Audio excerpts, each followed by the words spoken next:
হ্যাঁ, কোথায় তুই? আমি তো দাঁড়িয়ে আছি, তাড়াতাড়ি আর একটু। দিনের বেলাও আকাশের পরি মাটিতে কি করে? হ্যাঁ বাবা, ফাইল তো আমার কাছে। হ্যাঁ, আমি এখনই আসতেছি। আগে বাবাকে ফাইলটা দিয়ে আসে। টাকা আনছো? দাও তাড়াতাড়ি। তোকে না কতবার বলছি এসব ছেলে নিয়ে আমার সাথে দেখা করতে আসবি না। তোমার কি সমস্যা? তোমাকে তো ডিস্টার্ব করতেছে না, তুমি টাকা বের করো। কি ব্যাপার? আমি তো তোমার 10,000 টাকার কথা বলছিলাম, এখানে 5,000 টাকা। দেখ নেহা, তুই তো ভালো করেই জানিস বাবা মারা যাওয়ার পর আমাদের সংসারটা কিভাবে চলে। না, আমি এত কিছু চাই না, আর জানতে চাইও না। আমার মাস শেষে পুরো টাকাটাই লাগবে। দেখ, তোরা তো চাহিদা পূরণ করা আমাদের পক্ষে সম্ভব না। তাহলে এক কাজ করো, আমার সম্পত্তির ভাগ আমার নামে লেখা দাও। তোর ভাগের সম্পত্তি মানে? আরে আমি তো 2 বোন, তাইলে আমার বাপের যে সম্পত্তি আছে, টাকা পয়সা আছে, সব তো আমাদের সমান সমান। আমার সম্পত্তি আমার লেখা দিবা। জাকির ভাই, আসসালামু আলাইকুম। ওয়ালাইকুম আসসালাম। এই ফাইলটা আমার বাবাকে দিব, আর বলবা যে রায়হান একটা কাজে বাইরে গেছে। নেহা মা কিন্তু এখনো বেঁচে আছে। আরে হ্যাঁ, ওনেই তো আমার সবচেয়ে বেশি ভয়, যে মার সবচেয়ে প্রিয় তুমি, তোমার না সব সম্পত্তি টাকা পয়সা লেখা দেয়, আমরা তো কিছুই দিব না। ছি নেহা, আমি তোর বোন না? আমি কেন তোর সম্পত্তি আমার নামে লিখে নিব? আমি এত কিছু শুনতে চাইতেছি না, বুঝো নাই? 2 দিনের মধ্যে আমার আরো 5,000 টাকা লাগবে, রেডি করে রাখো, তাহলে কিন্তু বাসায় ঝামেলা করবো। ভাই, আমি রায়হান চৌধুরী। আমি আরিফা। কিন্তু আপনি যেটা গেস করেছেন সেটাই। আপনার সাথে আমার কখনোই দেখা হয়নি, তাই আপনি আমাকে চিনতে পারবেন। তাই তো, কিছু বলবেন? আপনার যদি খুব বেশি তাড়া না থাকে, আমরা কি কোথাও বসে কফি খেতে পারি? না সরি। কেন?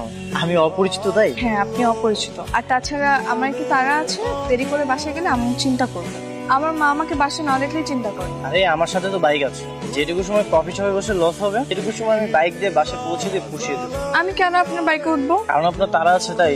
আমি রিক্সা দিয়েও যেতে পারবো। তাও আমার ইনভাইটেশন গ্রহণ করবেন না? আচ্ছা, আপনার মতলবটা কি বলেন তো? কিসের মতলব? নামটা যেন কি বললেন? রায়হান চৌধুরী। আমার সঙ্গে চৌধুরী রাস্তাঘাটে মেয়েদের এভাবে বিরক্ত করতেছেন, ঘটনা কি? ঘটনা কিছুই না, আপনাকে দেখার পর থেকে আপনার সাথে কথা বলতে ইচ্ছে করছে।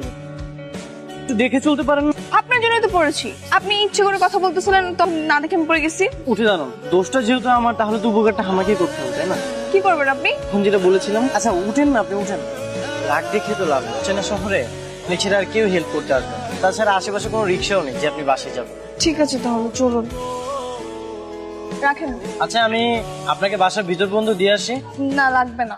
এক্সকিউজ মি, আমি এত কষ্ট করে আপনাকে এখানে নামিয়ে দিলাম, একটা ধন্যবাদও দিবেন না? আপনি আমাকে ধন্যবাদ না দেওয়া পর্যন্ত আমি আপনার বাসার নিচে ওয়েট করব। কি রে, এরকম খুঁড়িয়ে খুঁড়িয়ে হাসছিস কেন? একটু ব্যথা পাইছি। তুই বাইরে গেছিলি নেহার সঙ্গে দেখা করতে? হ্যাঁ মা। এই তোকে না কতবার বলেছি নেহার সঙ্গে দেখা করবি না, ওকে কল করবি না। আচ্ছা, আর করবো না। প্রত্যেক বাড়িতে এই কথা বলিস, বোনের জন্য খুব কলজা পুরে, তাই না? আমি মা, আমার তো পড়ে না।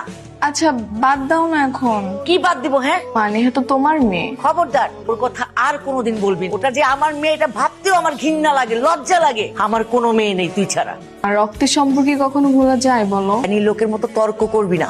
আচ্ছা ঠিক আছে, আর করবো না। এখন একটু বরফ নিয়ে আসো তো, আমি একটু পায়ে দিতে হবে, খুব ব্যথা।